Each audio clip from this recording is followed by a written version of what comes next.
Bom dia, povo. Fala, bom dia. Bom dia, professor. E aí, tudo tranquilo? Sob controle? Bom mesmo? Sextou? Vamos encerrar essa semana com chave de ouro. Giovana Rodrigues na aula.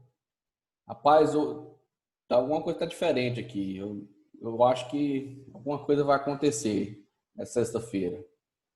Vai chover canivete. Coronavírus vai acabar, professor. Eu tô entrando na aula para coronavírus acabar. Você vai ver. Amém, amém. Se não fosse você falando, eu ia falar que era um perfil fake. Que alguém tinha pego a sua, a Ai, sua, ai. a sua fotinha aí e colocado você na aula. Brincadeira, Giovana. Galerinha, tô gostando de ver. Essa turma tá mais cheia hoje, ó. Estamos completando aqui 40 participantes da nossa aula. Embora ainda não seja o total, né, das duas turmas. Alguém sabe o que está acontecendo com o pessoal que não está frequentando de jeito nenhum? E teve gente que não assistiu nenhuma aula minha, desde que começou a pandemia. Esse povo saiu da escola, foi? Fofoca aí pra mim.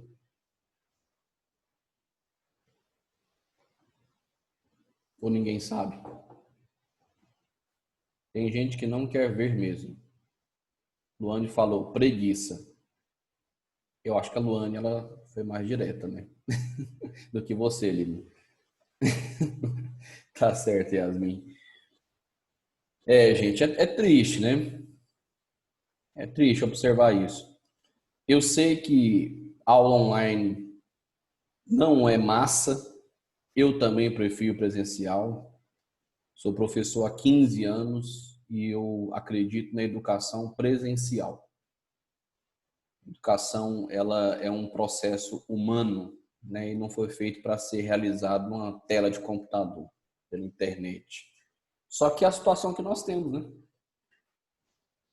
Não vai, não é culpa minha, não é culpa de vocês, não é culpa do Célio, nem da escola.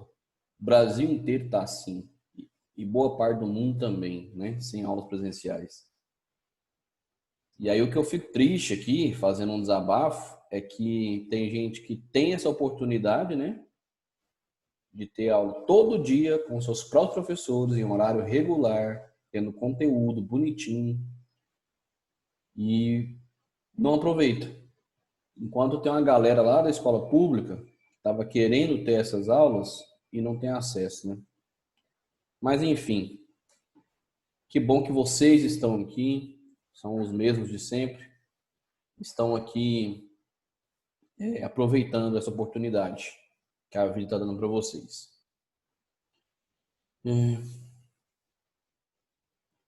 É bela reflexão, Karen. Apesar de você ter falado aqui no privado, eu vou tornar público esse comentário seu. A Karen falou assim: eu penso que a galera da nossa idade, que é a minha idade também, né? Eu sou da idade de vocês, já devia ter aprendido a dar mais valores aos próprios privilégios. É, meu cara, com toda certeza. Concordo plenamente, plenamente, plenamente, plenamente. Mas vamos lá, né? Vida que segue. Galerinha, reflexões e desabafos à parte. A Júlia falou, a Vitoriano falou que vai reduzir os concorrentes.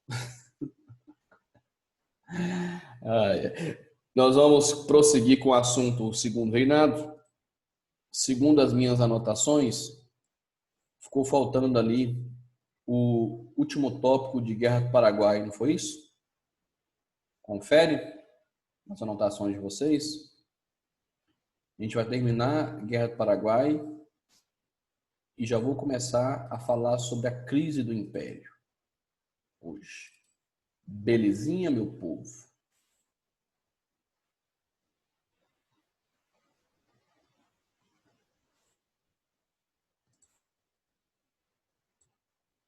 Isso, isso mesmo. Muito bem, cara. Tô faltando ali as consequências. Compartilhar a tela com vocês aqui. Hoje é sexta-feira. Hoje, 1 da tarde, começa meu final de semana. Em casa, mas começa. Vou fazer o meu tradicional churrasco na sacada, né? Tomar o meu guaraná.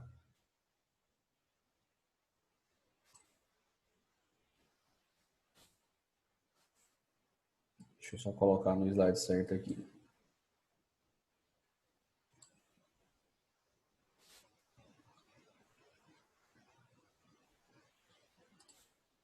Coca. Ai, ai. Foi nesse slide aqui que eu parei, ó, meu povo. Galerinha, antes de falar sobre as consequências do conflito, eu só queria salientar um detalhe que não deu tempo de comentar na última aula. Eu disse que foi uma guerra bastante desgastante, né? Foi muito desgastante, uma guerra de 6 anos aí, quase. No começo, o Paraguai estava melhor, ele tinha o maior e melhor exército da América do Sul, mas como o conflito se prolongou, o Paraguai não vai resistir. É porque vai sofrer o ataque de 3 países, Brasil, Argentina e Uruguai. No começo da guerra, se nós juntássemos o contingente desses 3 países, do exército desses 3 países que compunham a Tríplice Aliança, não dava o tamanho do exército paraguaio. Mas isso vai mudar, porque aqui no Brasil teremos a convocação dos voluntários da pátria, na sua imensa maioria escravos, e vão lutar na guerra em troca da sua carta de alforria, ou seja, da sua liberdade. O que é uma sacanagem, né? Porque era até uma forma dos filhos dos senhores, né, homens livres, não irem para a guerra. Tipo assim, ao invés do filho do senhor ir para a guerra, mandava o escravo. Olha que sacanagem. Mas pelo menos os que lutaram e voltaram vivos ganharam a carta de alforria, a liberdade. Os voluntários da pátria é que vão engrossar as fileiras do exército brasileiro. Outro detalhe crucial, que eu falei também na última aula, a marinha de guerra do Brasil era muito superior à paraguaia. E aí, nas batalhas navais, a mais importante foi a Batalha do Riachuelo, aqui, ó, localização, bem aqui, quase na fronteira da Argentina com o Paraguai. A Marinha de Guerra brasileira vai destroçar os navios paraguaios, vai praticamente acabar com a Marinha de Guerra paraguaia. E a Marinha brasileira vai bloquear a saída do Paraguai para o Oceano Atlântico, através aqui, ó, do Rio Paraguai, Rio Paraná e Rio da Prata.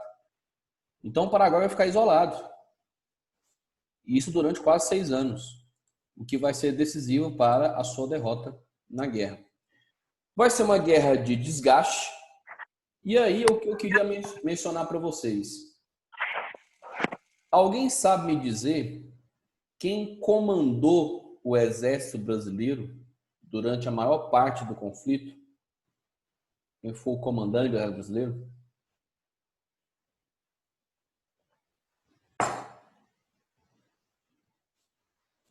Começa com um D de dado. Alguém se arrisca aí, meu povo? Vocês viram esse assunto comigo ano passado. Não? Muito bem, Karen. Parabéns, Karen. Duque de Caxias. Aquele que já tinha reprimido a balaiada, lá no Maranhão, e a Revolução Farroupilha, no Rio Grande do Sul e Santa Catarina, 2 rebeliões regenciais. O Duque de Caxias vai ser o comandante do Exército Brasileiro durante a maior parte da Guerra do Paraguai. Mas olha que interessante que eu vou falar aqui. Quando chegou no último ano da guerra, o Paraguai já estava praticamente derrotado. Já praticamente não tinha exército, sua marinha destruída. E aí, o Duque de Caxias mandou uma carta para o imperador Dom Pedro II, falando, olha, na minha opinião, como comandante do exército brasileiro, a guerra está terminada. O Paraguai não tem nenhum tipo de chance de reação, né? Podemos retirar nossas tropas, a guerra está finalizada, o Paraguai está derrotado. Não tem mais exército, não tem mais marinha, acabou. Mas havia uma cláusula no Tratado da Tríplice Aliança, que uniu o Brasil, Argentina e Uruguai. Havia uma cláusula nesse tratado onde não se aceitaria a rendição paraguaia. A guerra só terminaria com a captura de Solano Lopes, o ditador daquele país. O Dom Pedro II, então, avisou isso para o Duque de Caxias. A guerra só acaba quando a gente encontrar Solano Lopes. O Duque de Caxias virou para o imperador e disse, olha, para mim, guerra não é caçada. Então, eu prefiro me retirar do comando do Exército Brasileiro. E assim, ele o fez. Dom Pedro II, então, nomeou um novo comandante para o Exército. O seu genro é casado com a princesa Isabel. Olha o nome dele, vou colocar aqui no chat para vocês. Vamos ver quem sabe pronunciar. Alguém liga o microfone e pronuncia esse nome aí. Esse era o genro de Dom Pedro II. Repito, casado com a princesa Isabel.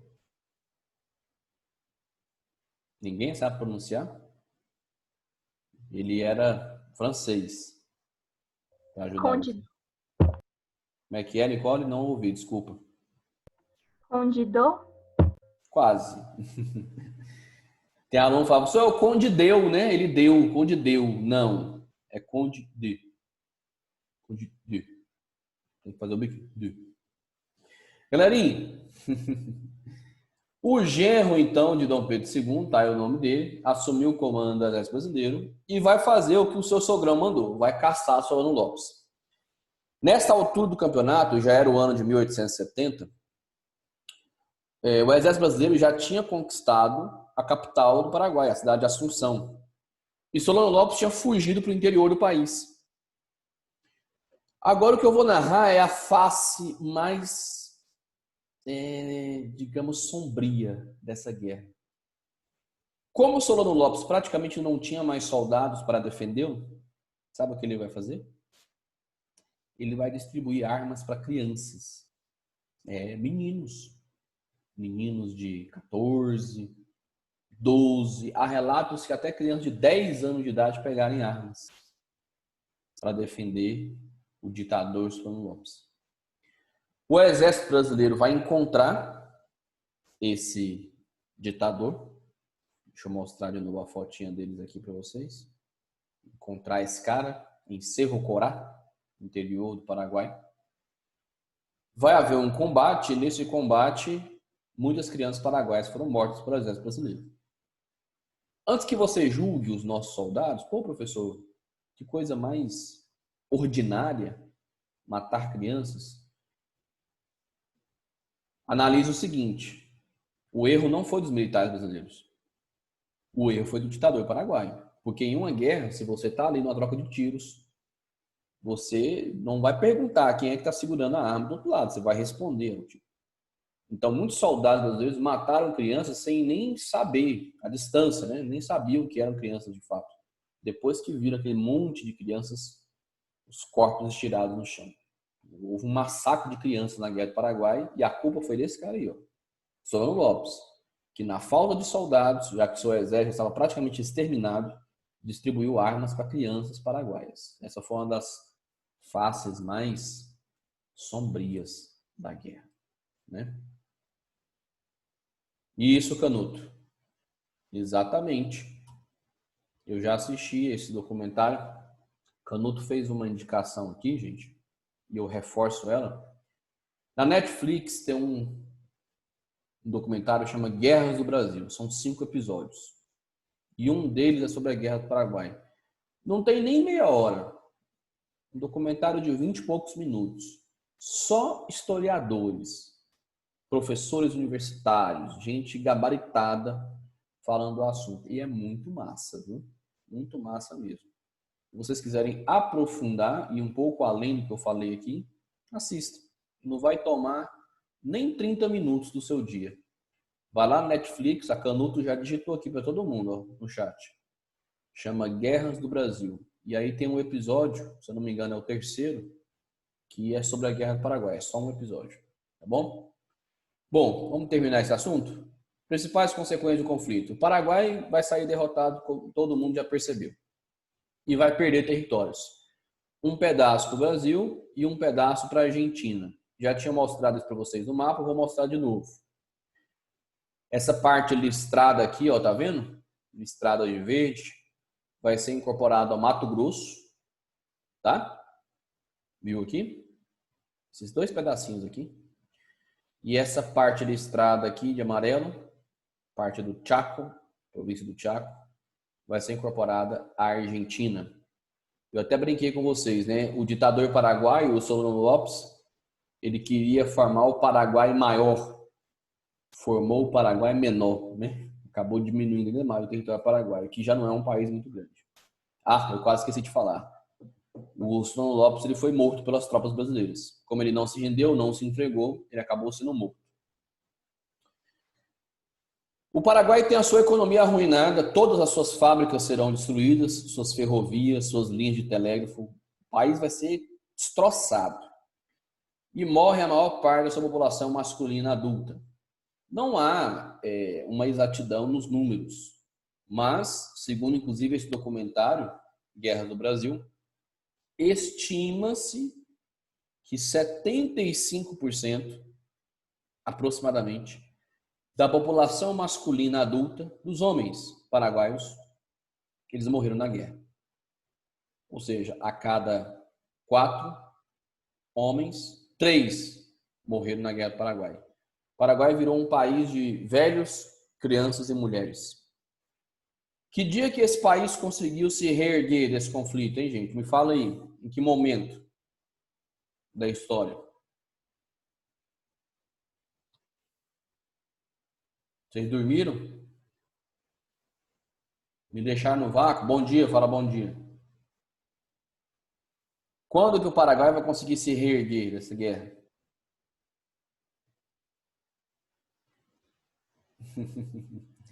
Muito bem, cara. E nunca, né? Até hoje o Paraguai é um país muito pobre, muito subdesenvolvido.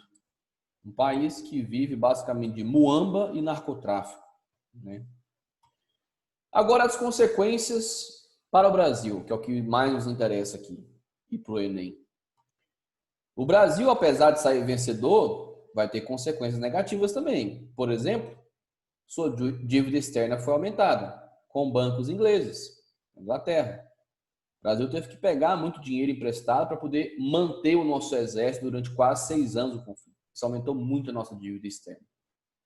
Outra consequência importante, os nossos militares vão voltar da guerra apoiando esses ideais aqui, ó. Isso é muito importante.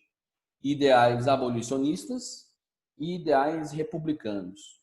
Professor, por que ideais abolicionistas? Por causa disso aqui, ó. Essa charge, ela já caiu no Enem, tá?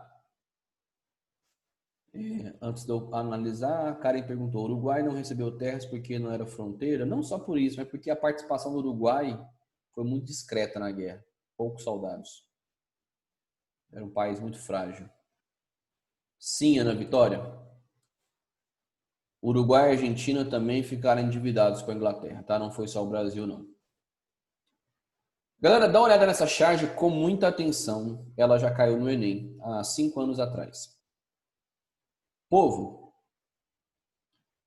perceba que você vê um soldado negro, ele está voltando à Guerra do Paraguai. Olha aqui o título, De Volta do Paraguai.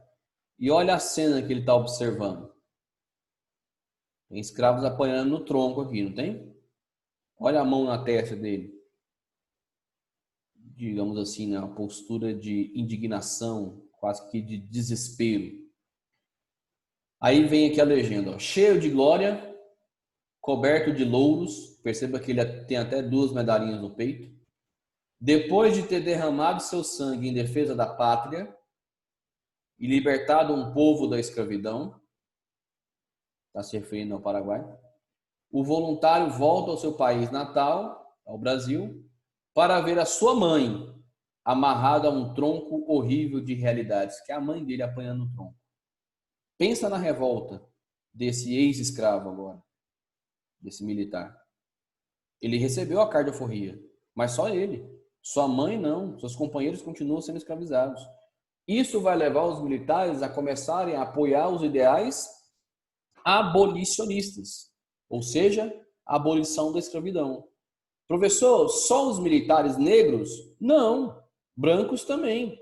Até porque aquele sentimento de companheirismo ali dentro do exército, né? Imagina, eu sou um militar branco, e aí eu tive a minha vida salva por um militar negro durante a guerra, por exemplo, esse cara aqui. Aí eu volto para o Brasil e vejo a mãe do meu companheiro apanhando o tronco. Isso também vai me indignar. Então, boa parte do exército, boa parte dos militares, começa a apoiar os ideais abolicionistas. Ou seja, começa a apoiar a causa da abolição da escravidão. Mas eles também voltam da guerra apoiando ideais republicanos. Até porque o Brasil lutou ao lado de dois países que eram repúblicas já, a Argentina e o Uruguai. E isso influenciou os nossos militares. Houve uma convivência de quase 6 anos entre os militares brasileiros, os militares argentinos e os militares uruguaios. Isso gerou influências. E aí os nossos militares voltam da guerra com muito prestígio, né? Muita honra, afinal de contas foram vitoriosos. Mas eles queriam algo além. Eles não queriam só medalhinhas no peito. Não queriam só, como é que fala? Discursos de homenagem.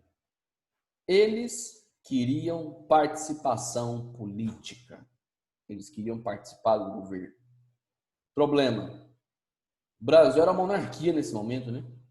E o poder político, de fato, estava concentrado nas mãos do imperador. Então, para os militares terem essa participação política efetiva, eles teriam que acabar com a monarquia e proclamar a república. Perceba, então, que a Guerra do Paraguai vai ser um mau negócio para o governo de Dom Pedro II. Porque os militares do exército, repito, vão voltar da guerra apoiando não só a abolição da escravidão, mas apoiando também ideais republicanos. Beleza, galera? E aí, para a gente fechar esse assunto, um ponto muito polêmico. O real papel da Inglaterra no conflito. Presta atenção nisso aqui, meu povo. Vou aprofundar um pouco o debate. Durante muito tempo, se pregou até nas escolas, nas aulas de história, que a Inglaterra teria motivado, provocado a Guerra do Paraguai. No passado se falava isso. Como assim, professor?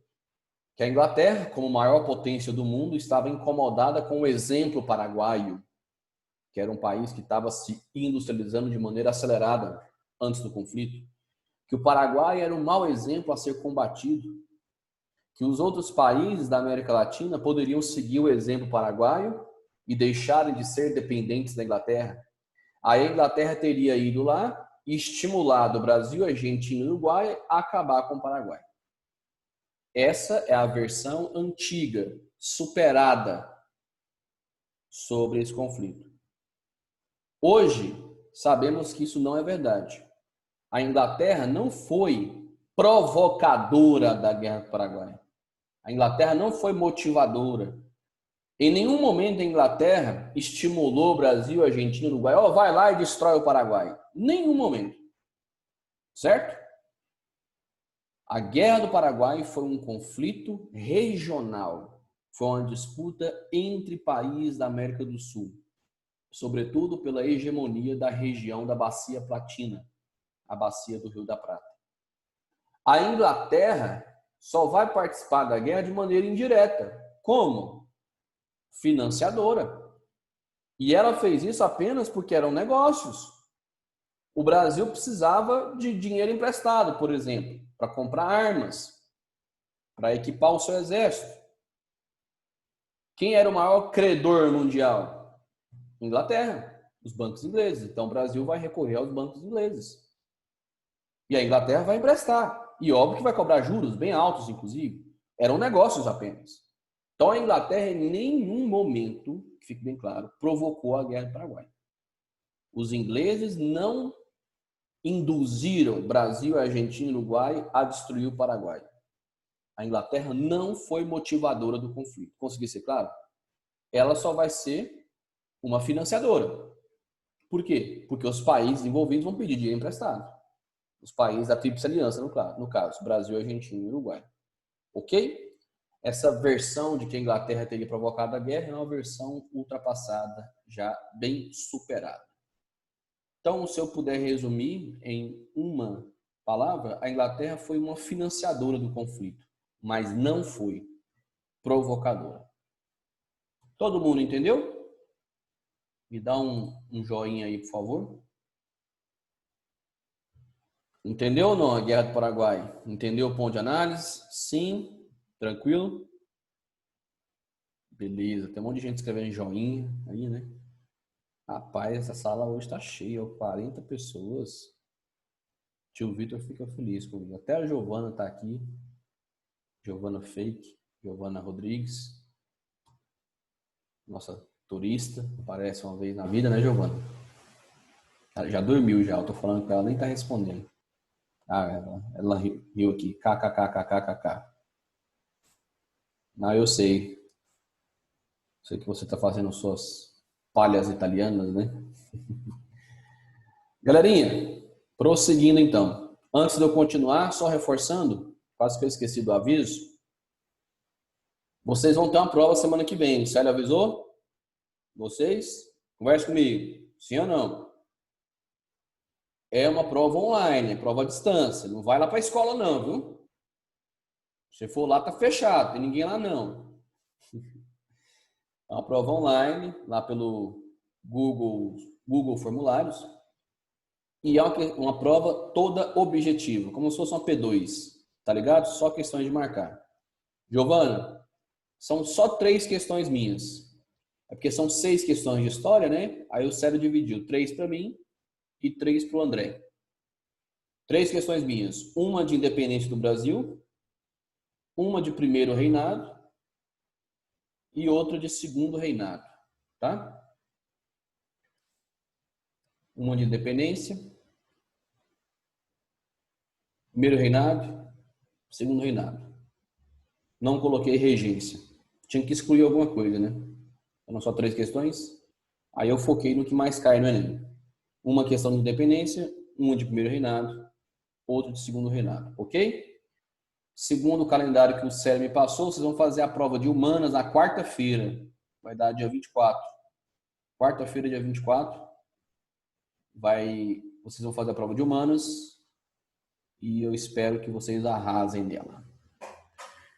Bom, prosseguindo. De nada, Giovana. Nós vamos começar a falar agora sobre a crise do Império. O último tópico do segundo reinado. Galera, didaticamente falando, nós temos 4 grandes questões que motivaram a crise do Império Brasileiro, que vão levar ao fim da monarquia, a queda de Dom Pedro II e, consequentemente, a fim da monarquia, e a proclamação da República. Repito, são 4 grandes questões, 4 fatores que nós chamamos de questões. 4 grandes fatores, 4 questões que vão motivar essa crise do Império, vão levar ao fim do governo de Dom Pedro II, fim da monarquia e, consequentemente, a proclamação da República. E a primeira dessas questões será a chamada questão religiosa, um conflito entre o Estado Imperial e a Igreja Católica, é mesmo, comandada na época pelo Papa Pio IX. E esse conflito vai ser motivado pela questão da maçonaria. Preste atenção. O Papa Pio IX, ele vai baixar um decreto, a chamada Bula Syllabus. Apesar de eu ter destacado aqui, não precisa decorar esse nome não, tá? A Bula Syllabus, repito, foi um decreto do Papa Pio IX. Lá na década de 1860 isso aconteceu. Segundo essa Bula Syllabus, a Igreja Católica condenava a atividade da maçonaria e proibia os maçons de frequentarem os templos católicos. Seria uma perseguição, né? Uma forma de perseguição aos maçons. Antes que alguém pergunte, professor, mas por que o Papa estava com tanta raiva assim da maçonaria, dos maçons, pregando que eles deveriam ser excluídos da igreja Por que que ele pregou isso? Gente boa, a maçonaria, ela era uma fiel adepta das ideias iluministas. E com isso, a maçonaria, ao aderir às ideias iluministas, incomodava a Igreja Católica. Porque as ideias iluministas criticavam muito a Igreja. E a Igreja, nessa época, não aceitava críticas. Foi aí que surgiu aquele mito de que nas reuniões maçônicas, os maçons faziam culto ao demônio, ao anticristo. Gente, isso é tudo mito, é conversa fiada, conversa para boi dormir. Só para você ter uma ideia, um dos princípios básicos para você ser aceito na maçonaria é você ser deísta, ou seja, acreditar em Deus, que eles chamam de o grande arquiteto do universo. Ateus não entram na maçonaria. Então essa conversa com os maçons, são adoradores do capeta, isso é tudo conversa fiada. Esse mito surgiu nessa época aqui, ó, por causa da perseguição da Igreja Católica a essa instituição. Mas aí esse decreto chegou até o Brasil, a Bula Syllabus, condenando a atividade da maçonaria e proibindo os maçons de frequentar a Igreja Católica. Galera, Dom Pedro II, nosso imperador na época, vai aceitar esse decreto do Papa? O que vocês acham? Conversa comigo, sim ou não? Sacrificar o bode. Não, né, gente? E por que que ele não vai aceitar? Dom Pedro II tinha ligações com a maçonaria. E, além disso, a maior parte da elite agrária brasileira era composta de maçons. Então, Dom Pedro II vai usar um poder que ele tinha, que é esse que está aqui sublinhado, o beneplácito. Sabe o que era o beneplácito? Era o princípio segundo o qual qualquer ordem do Papa só valeria no Brasil com consentimento do imperador, com o seu aval. Repito, beneplácito era um instrumento segundo o qual qualquer ordem do Papa só valeria no Brasil se tivesse o consentimento do imperador. Dom Pedro II não vai dar o seu beneplácito, não vai dar o seu consentimento, o seu aval à perseguição da maçonaria. Vai falar assim, não, oh, santidade, no meu império mando eu, e aqui os maçons não serão perseguidos. Ponto final. Então a Bula Syllabus não vai ter validade no Brasil. Problema: 2 bispos, um de Belém, no Pará, e outro de Olinda, lá no Pernambuco, resolvem obedecer ao Papa e não ao imperador Dom Pedro II.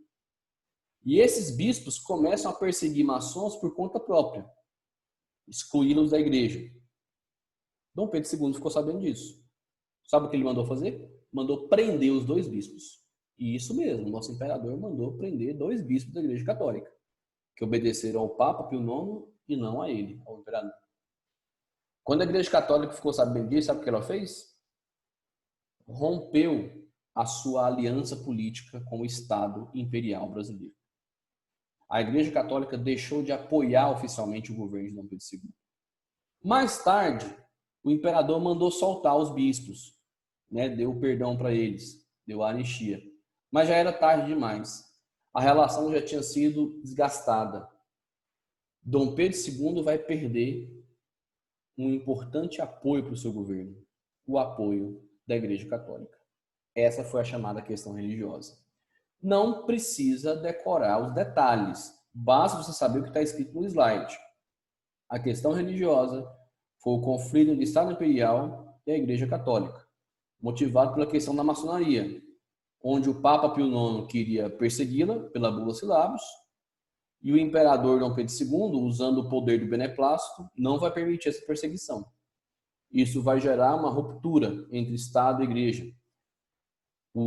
A Igreja Católica deixa de apoiar politicamente o governo de Dom Pedro II, o que vai enfraquecê-lo bastante. Beleza, galera? Dá um joinha aí quem conseguiu entender, por favor. Beleza?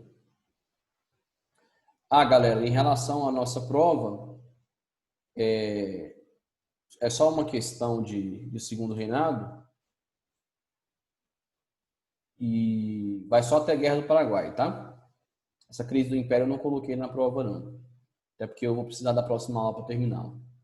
Tá bom? Todo mundo sacou? Bom, nosso tempo aqui vai encerrar. Galerinha, obrigado pela presença, pela participação, tá? Um bom final de semana para vocês. Juízo, descansem, tá bom? E semana que vem a gente continua os nossos trabalhos. Um beijo. Tchau, fala tchau. Fala tchau pro tio Vitor. Tchau, obrigado, Neves. Tchau, tchau. Até mais, gente.